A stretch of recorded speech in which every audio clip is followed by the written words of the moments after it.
ഓം നമോ നാരായണായ. മഹാഭാഗവതം അധ്യായം 42. അപ്പോൾ ഭഗവാന്റെ ഉപദേശം അല്പം വിസ്തരിച്ചു പറയാമോ, എനിക്കത് കേൾക്കാൻ ആഗ്രഹമുണ്ടെന്ന് പരീക്ഷിത്ത് ശ്രീശുകനോട് പറയുകയാണ്. ശ്രീശുകൻ പറഞ്ഞു, പറയാം, കേട്ടുകൊള്ളൂ. ഭക്തോത്തമനായ ഉദ്ധവരെ ഉൽപ്പല നയനൻ അന്തികത്തിലുള്ള ഏകാന്തമായൊരു ഉപവനത്തിലേക്ക് കൂട്ടിക്കൊണ്ടുപോയി ശാന്തമായി നിവദിച്ചു. ഉദ്ധവരെ, എന്നെക്കാൾ പ്രായവും ലോകപരിചയവുമുള്ള അങ്ങയുടെ അന്തരംഗത്തിലുദിച്ച ഉദ്ദേശം ശരിയാണ്. ഞാൻ ഈ മായാപ്രപഞ്ചം വെടിയാൻ തുടങ്ങുന്ന സമയമാണിത്. വിശ്വംഭരനായ ഞാൻ മർത്യവേഷം പൂണ്ട് കൃഷ്ണനായി അവതരിച്ച് ഇത്രനാളും ലോകരക്ഷ ചെയ്ത് ധർമ്മം നിലനിർത്തി. എൻ്റെ അവതാര ഉദ്ദേശങ്ങൾ നിറവേറിക്കഴിഞ്ഞിരിക്കുന്നു. ഏതാനും ദിവസങ്ങൾക്ക് മുമ്പ് ബ്രഹ്മദേവൻ നാരദാദി മുനികളോടും ഇന്ദ്രാദി ദേവകളോടും കൂടി എന്നെ രഹസ്യമായി വന്ന് കണ്ട് വന്ദിച്ച് എൻ്റെ പാർത്തല ജീവിതം അവസാനിപ്പിക്കേണ്ട സമയം സമാസന്നമായിരിക്കുന്നു എന്നുള്ള വിധിമതം അറിയിച്ചു. എൻ്റെ സ്വർഗാരോഹണത്തിന് ഇനിയും കാലവിളംബം വരുത്തരുതെന്ന് ഞാനും കരുതിയിരിക്കുകയായിരുന്നു. യദുക്കൾ മുഴുവനും അഹങ്കാര ഗർവിഷ്ഠന്മാരും അധർമ്മികളുമായി ഭവിച്ചിരിക്കുന്നതിനാൽ അവരെ കൊണ്ടുള്ള ഭൂഭാരം വളരെയേറെ വർദ്ധിച്ചിരിക്കുന്നു. ആയതിനാൽ അധർമ്മപങ്കിലമായ യദുവംശത്തെ നിശേഷം നശിപ്പിക്കുവാനും 3.25 നാഴിക നേരം കൊണ്ട് എൻ്റെ വിഭൂതിയിൽ നിർമ്മിച്ച ഈ ദ്വാരകയെ വാരിധിയിൽ താഴ്ത്താനും ഞാൻ തീരുമാനിച്ചു. ഋഷിശാപം വ്യാജേന അതിനുവേണ്ട ഒരു കാരണവും ഞാൻ ഉണ്ടാക്കി. ഉദ്ധവരെ, അങ്ങ് എൻ്റെ ഒരു ഭക്തനായതുകൊണ്ട് ഞാനെല്ലാം തുറന്നു പറയുകയാണ്. ദ്വാരകയും യദുവംശവും ഉടനെ നശിക്കും. ഈ കാണുന്ന ലോകം വെറും മിഥ്യയാണെന്നും അതുണ്ടെന്നും അത് നിത്യമാണെന്നും തോന്നുന്നത് അജ്ഞാനഹേതുകമായ മായയാലാണെന്നും അങ്ങ് ധരിച്ചുകൊള്ളുക. അജ്ഞാനം മായയിൽ നിന്നും ജനിക്കുന്നു. അതകലുമ്പോൾ നാനാത്വമില്ലാതെ എല്ലാം സർവവും ഒന്നെന്നുള്ള നിലയിൽ അങ്ങേക്ക് കാണാൻ സാധിക്കും. പല ഭാജനങ്ങളിൽ നിറച്ചു വെച്ചിരിക്കുന്ന വെള്ളത്തിൽ പകൽ സമയത്ത് പല സൂര്യന്മാരും പ്രതിബിംബിക്കുന്നതായി തോന്നപ്പെടുന്നു. ആ പാത്രങ്ങൾ അകലുമ്പോൾ സൂര്യൻ്റെ നാനാത്വം വെടിഞ്ഞ് ഒന്നായി തന്നെ ഭവിക്കുന്നു. അതുപോലെ മാത്രമാണ് ഏകത്വം ബഹുത്വമായി മായാദർപ്പണമായ പ്രപഞ്ചത്തിൽ കാണപ്പെടുന്നത്. ആ ഏകത്വത്തിൽ അധിഷ്ഠിതനായ ഏകൻ മറ്റാരുമല്ല, സൃഷ്ടിസ്ഥിതി സംഹാര കർത്തൃത്വം നടത്തുന്ന ജഗൽപതിയായ ഞാനാണ്.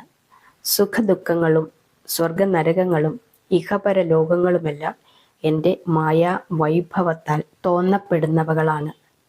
ഭഗവത് ഭാഷിതം കേട്ട് ഉദ്ധവർ ഭക്തി പുളകിതനായി തൊഴുതുകൊണ്ട് ചോദിച്ചു, ജ്ഞാനസ്വരൂപനായ ഭഗവാനെ, എന്നെ ബാധിച്ചിരിക്കുന്ന അജ്ഞാന ജഡിലമായ മായ അകന്ന് എനിക്ക് വിജ്ഞാനമുണ്ടാകുവാനുള്ള മാർഗം ഉപദേശിച്ചു തരുവാൻ കാരുണ്യമുണ്ടാകണം. കൃഷ്ണൻ പ്രതിവചിച്ചു, ഉദ്ധവരെ, അങ്ങ് വിജ്ഞാനിയാണ്.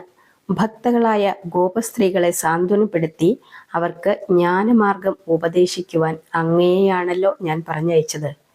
അങ്ങത് ഓർമ്മിക്കുന്നില്ലേ?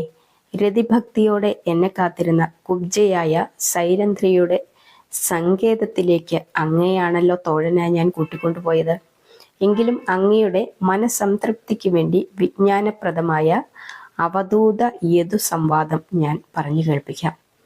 എൻ്റെ പൂർവികനായ യദു ഒരിക്കൽ സർവവും പരിത്യജിച്ച് സുഖദുഃഖാദികളും വെടിഞ്ഞ് ഒന്നിലും പ്രത്യേകമായ ആകാംക്ഷയില്ലാതെ ഒന്നിനോടും വിധേയത്വമില്ലാതെ സദാ അലഞ്ഞു തിരിഞ്ഞ് സഞ്ചരിച്ചു കൊണ്ടിരുന്ന ഒരു അവധൂതനെ കാണുകയുണ്ടായി.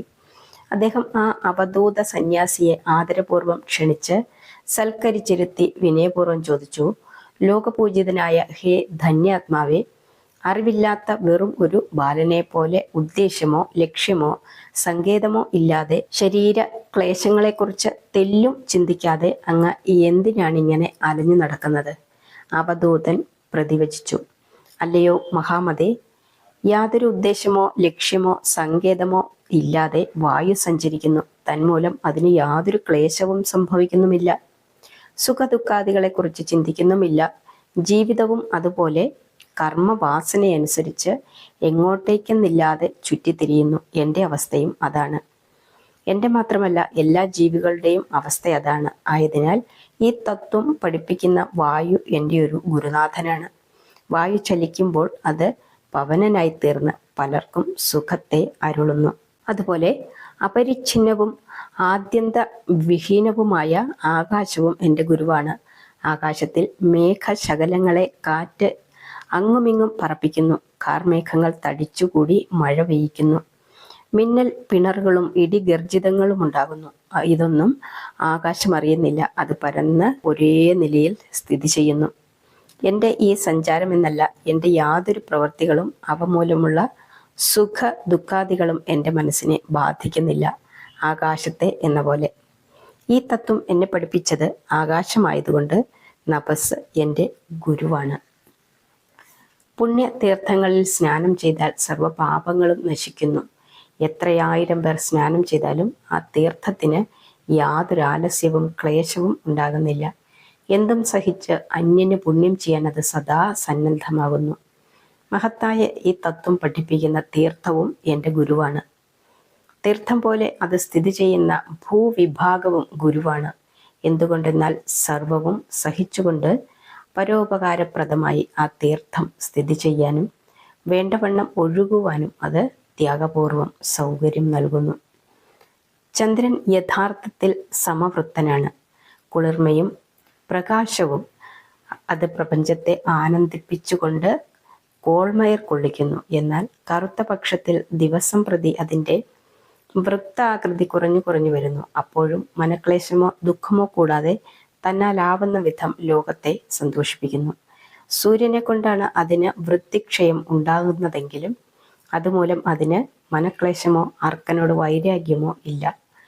പൂർണ്ണവൃത്തനായ പൂന്തിങ്കൾ ക്ഷയിക്കുന്നു എന്നുള്ളത് മിഥ്യാബോധമാണ്. അർക്കൻ മറയ്ക്കുന്നു എന്നല്ലാതെ ചന്ദ്രൻ ക്ഷയിക്കുന്നില്ല. അതുപോലെ ദേഹത്തിന് ക്ലേശ ദുഃഖാദികൾ ഉണ്ടെന്ന് തോന്നുന്നതല്ലാതെ വാസ്തവത്തിൽ ആത്മാവിൻ്റെ ആലയമായ ഗാത്രത്തിന് ക്ലേശമൊന്നുമില്ല. അർക്കൻ മറയ്ക്കുന്നത് പോലെ മായയുടെ നിഴലുകൊണ്ടാണ് ക്ലേശ ദുഃഖാദികൾ ഉണ്ടെന്ന് തോന്നുന്നത്. ഈ തത്വം ചന്ദ്രനിൽ നിന്നും പഠിക്കുന്നത് കൊണ്ട് ചന്ദ്രനും എൻ്റെ ഗുരുനാഥനാണ്.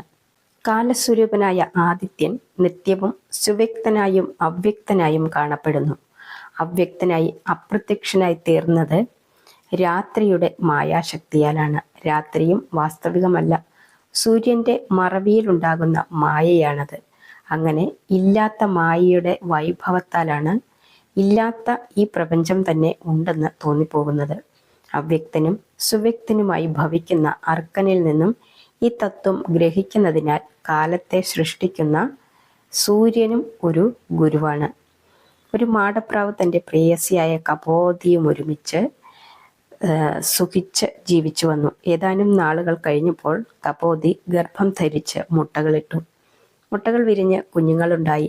പൈതങ്ങൾക്ക് ഭക്ഷണം അന്വേഷിക്കാനായി ഒരു ദിവസം ആ കപോത ദമ്പതികൾ കാട്ടിലേക്ക് പോയി. ആ സമയം ലുബ്ധകൻ എന്ന ഒരു വനചരൻ കൂട്ടിൽ സ്വൈര്യമായി കിടന്നിരുന്ന പ്രാവിൻ പൈതങ്ങളെ എടുത്തുകൊണ്ടുപോയി ഭക്ഷണമായി ചുട്ടുതിന്നു. മാതാപിതാക്കൾ തിരിച്ചു വന്നപ്പോൾ കൂട്ടിൽ കുഞ്ഞുങ്ങളൊന്നുമില്ല. ആ കപോതങ്ങൾ പുത്രദുഃഖത്താൽ വളരെ കരഞ്ഞു. അങ്ങനെ അപത്യ ദുഃഖം സഹിച്ചുകൊണ്ട് ജീവിക്കുന്ന കാലത്ത് പെൺപക്ഷിയും മരണമടഞ്ഞു. ആൺകപോതം മാത്രമായി. ആരും തുണയില്ല, ഭാര്യയുമില്ല, സന്താനങ്ങളുമില്ല. ഇനി ദുഃഖിച്ചിട്ട് എന്തു പ്രയോജനം? ചത്തവർ ആരും തിരിച്ചു വരികയില്ല. ഇങ്ങനെ ചിന്തിച്ച് ധൈര്യം അവലംബിച്ച് കഴിഞ്ഞുപോയ കാര്യങ്ങൾ സർവവും മറന്ന് അവൻ ജീവിക്കാൻ തുടങ്ങി. സദാ ഈശ്വരവിശ്വാസത്തോടുകൂടി ഏകനായി സർവബന്ധങ്ങളും വിസ്മരിച്ച് മുക്തിയെ മാത്രം ലക്ഷ്യമാക്കി ജീവിച്ച് ഒടുവിൽ അവൻ പരമപദം പ്രാപിച്ചു. സർവസംഘങ്ങളും ബന്ധങ്ങളും വെടിഞ്ഞുള്ള ആ പക്ഷിയുടെ ജീവിതം മുക്തിക്ക് നിദാനമായി തീർന്നതിനാൽ ആ മാടപ്രാവിനെയും ഞാനൊരു ഗുരുവായി സ്വീകരിച്ചു. ധാരാളം ഭക്ഷണം ലഭിച്ചാലും സ്വൽപ്പം ലഭിച്ചാലും മതിയായെന്നോ പോരായെന്നോ പെരുമ്പാമ്പ് ഭാവിക്കാറില്ല. തുല്യമായ മനോഭാവമാണ് അതിനുള്ളത്. ലഭ്യമായതിനെ ഭക്ഷിച്ച് സന്തുഷ്ടിയോടെ അത് ജീവിക്കുന്നു. കിട്ടിയാൽ ഭക്ഷിക്കും, ഇല്ലെങ്കിൽ വേണ്ടെന്ന് വെക്കും. കിട്ടാത്തതിൽ മനക്ലേശമോ കിട്ടുന്നതിൽ പ്രത്യേകം സന്തുഷ്ടിയോ അതിനില്ല. ഒരു മുനിയെപ്പോലെ സമാധാനത്തോടെ സ്വസ്ഥനായി അത് കഴിയുന്നു. ആ പെരുമ്പാമ്പിൻ്റെ ജീവിതത്തിൽ കൂടി പലതും പഠിക്കാനുള്ളത് കൊണ്ട് അതും എൻ്റെ ഒരു ആചാര്യനാണ്. വിസ്താരമേറിയ ശരീരത്തെ വഹിച്ചുകൊണ്ട് ഇന്ദ്രിയ വിഹീനനായി സുപ്തനായി പ്രസന്ന ഗംഭീരനായി, ദുഷ്കർമ്മഹീനനായി. എത്ര പുണ്യവാഹിനികളോ മലിനവാഹിനികളോ തന്നിൽ പതിച്ചാലും അതിലൊരു അഹങ്കാരമോ പരിഭവമോ ഇല്ലാതെ ആരെന്ത് നൽകിയാലും ഒരു ത്യാഗിയെപ്പോലെ ത്യജിച്ച് എന്നും എപ്പോഴും ഏറ്റക്കുറച്ചിൽ ഇല്ലാതെ തുല്യമായ നിലയിൽ വിരാജിക്കുന്ന സമുദ്രവും ഒരു ഗുരുവാണ്. ലോകത്തെ മുഴുവൻ തഴുകിക്കൊണ്ടും സദാ ഇളകിമറിഞ്ഞ് അലയടിച്ചുകൊണ്ടും വിശ്രമമില്ലാതെ കഴിയുന്ന ആഴി യാതൊരു അല്ലലും അറിയുന്നില്ല, ഭാവിക്കുന്നുമില്ല. സുന്ദരാംഗികളായ നാരീമണികളുടെ ലാവണ്യ വിലാസ ഭംഗി കണ്ട് ഭ്രമിച്ച് ശലഭങ്ങൾ അഗ്നിയിലെന്ന പോലെ മൂഢന്മാർ അവരുടെ വശ്യതയിൽ കുടുങ്ങുന്നു.